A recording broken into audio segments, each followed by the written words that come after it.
پورا مذہب شیعہ صرف ایک بنیاد پہ ٹکا ہوا ہے، ابو بکر عمر کی دشمنی، عائشہ سے دشمنی، امیر معاویہ کو گالیاں۔ حیات القلوب جلد نمبر 2 ٹیبل پہ موجود ہے، جلد نمبر 2 صفحہ اس کا جو ہے 872 باب نمبر 51۔ تو حضور کی جو بیٹی رقیہ تھی انہوں نے کہا دیکھو میرے بابا رسول اللہ نے 3 دن کی مہلت دی تھی، مہلت ختم ہو گئی، میں جاؤں گی اور اپنے بابا رسول اللہ کو خبر دوں گی کہ مغیرہ ہمارے ہی گھر میں چھپا ہوا ہے۔ عثمان کو غصہ آیا، کوڑا نکالا اور رقیہ کو خوب مارا۔ یہ معتبر روایت ہے، یہ مذہب ہے کہ کفار بھی پڑھے تو ہنسے کہ یار یہ تمہارے پیغمبر کے اصحاب تھے۔ تو حضور نے فرمایا کہ دیکھو خدا کی قسم اگر وہ شخص جس نے میری بیٹی کے ساتھ ظلم کیا وہ اگر نہ نکلا، میں ظاہر کر دوں گا کہ وہ شخص اتنا بدکار ہے کہ ادھر میری بیٹی دم توڑ رہی تھی اور اسی رات کو وہ اپنی کنی سے زنا کر رہا تھا۔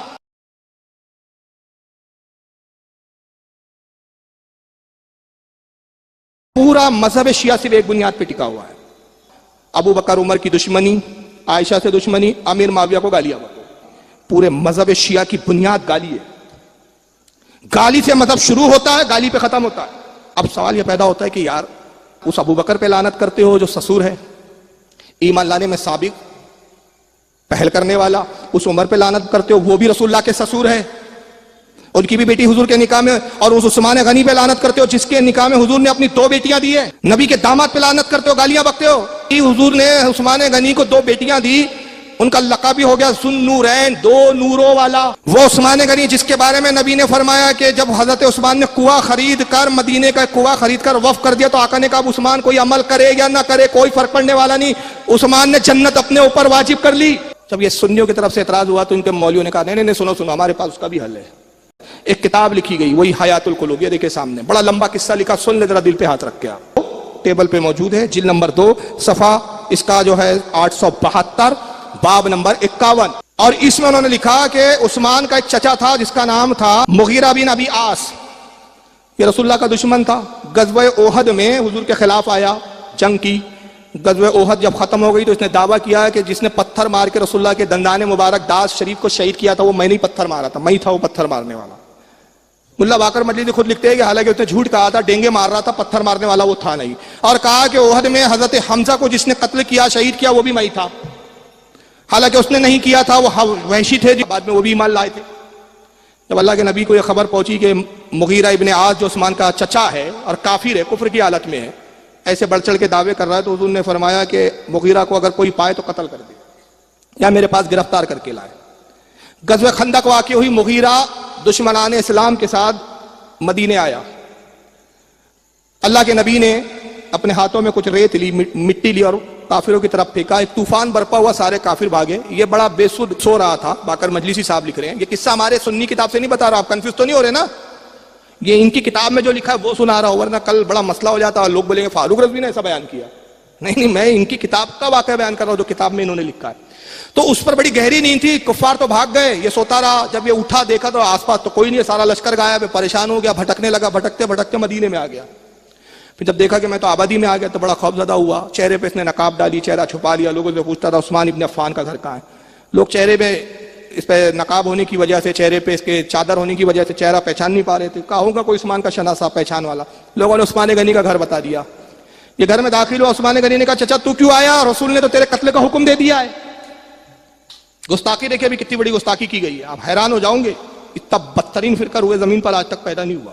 کہا کہ چچا تو کیسے آ گیا، رسول نے تو تیرے قتل کا حکم دیا ہے۔ کہا میں بھٹکتے ہوئے آ گیا ہوں، بھتیجے بھلے تو مجھے نہیں مانتا، میری عزت نہیں کرتا، مگر رشتہ داری کا تو کچھ پاس رکھ، میری حفاظت کر اور کسی طرح مجھے مدینے سے با حفاظت نکال دے۔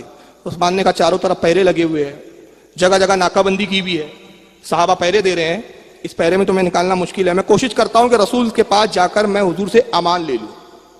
عثمان آئے، باقر مجلسی صاحب کہتے ہیں کہ رسول اللہ بیٹھے ہوئے تھے، اور جب عثمان نے کہا یا رسول اللہ میرے چچا کے لیے امان دیجیے، آپ نے فرمایا تیرے چچا کے لیے امان نہیں۔ عثمان نے کہا یا رسول اللہ میری رشتہ داری کا تو لحاظ کیجیے، آخر میں آپ کا داماد ہوا، آپ کی بیٹیاں میرے بیٹی نکاح میں ہے۔ اس وقت حضرت رقیہ حضرت عثمان غنی کے نکاح میں تھی، پہلی بیٹی تھی، ایک بیٹی تھی اس وقت پہلے، رقیہ۔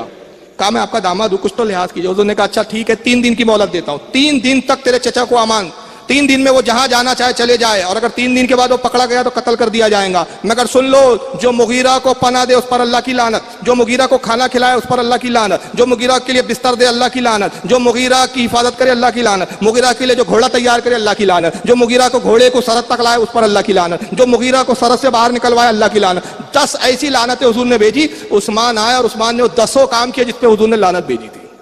چچا کو کھانا کھلایا, بستر پہ سلایا, حفاظت بھی کی صاحب, گھوڑا تیار کیا. اس کے بعد 3 دن کے اندر آخری دن تھا جب مدینے سے باہر نکالنے کی کوشش کی. مغیرہ رات بھر سفر کرتا رہا. جب صبح ہوئی تو دیکھا تو جہاں سے سفر شروع کیا تھا وہیں تھا, مدینے میں تھا. چنانچہ مغیرہ پھر گھبرایا کہ میں تو پھر مدینے آیا. تو کسی طرح یہ انداز سے راستہ تلاش کرتے کرتے پھر عثمان غنی کے گھر آیا. عثمان نے کہا چچا تجھے تو میں نے مدینے سے نکال دیا تھا, تو پھر کیسے آ گیا؟ کہا بھتیجے میں راستہ بھٹک گیا, میری حفاظت کر.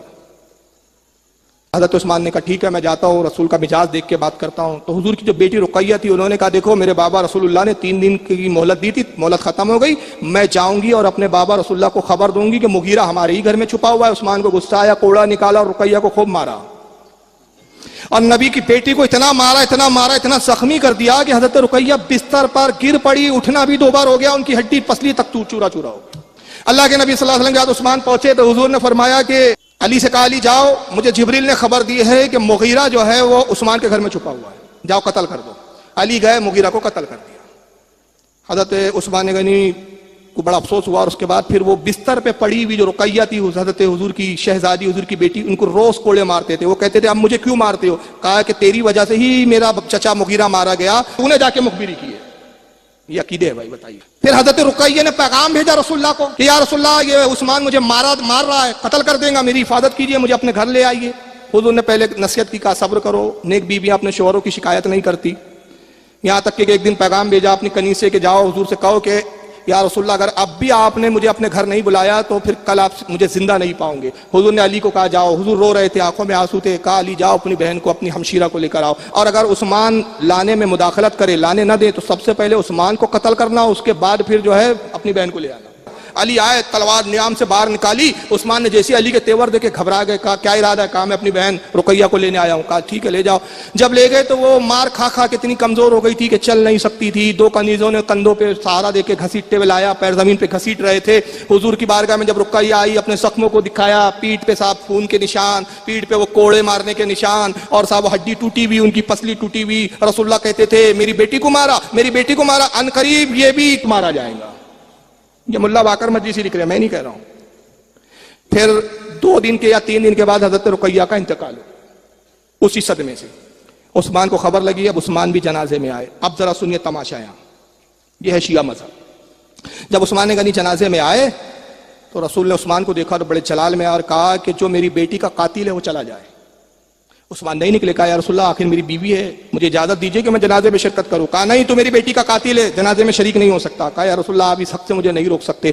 پھر حضور نے فرمایا کہ دیکھو خدا کی قسم, اگر وہ شخص جس نے میری بیٹی کے ساتھ ظلم کیا وہ اگر نہ نکلا تو میں ظاہر کر دوں گا, جملے سنیں, میں ظاہر کر دوں گا کہ وہ شخص اتنا بدکار ہے کہ ادھر میری بیٹی دم توڑ رہی تھی اور اسی رات کو وہ اپنی کنیز سے زنا کر رہا تھا, میں اس کے سینہ کو ظاہر کر دوں گا. تو عثمان تب بھی نہ گھبرایا. عثمان نے کہا کہ یا رسول اللہ وہ مجھ سے جرم ہو گیا, حضور اس راز کو تو ظاہر نہ کرے. نبی نے کہا تو نہیں مانتا, خدا کی قسم میں یہ بھی ظاہر کر دوں گا کہ عثمان تیرے نطفے میں خرابی ہے, تو حرامی ہے.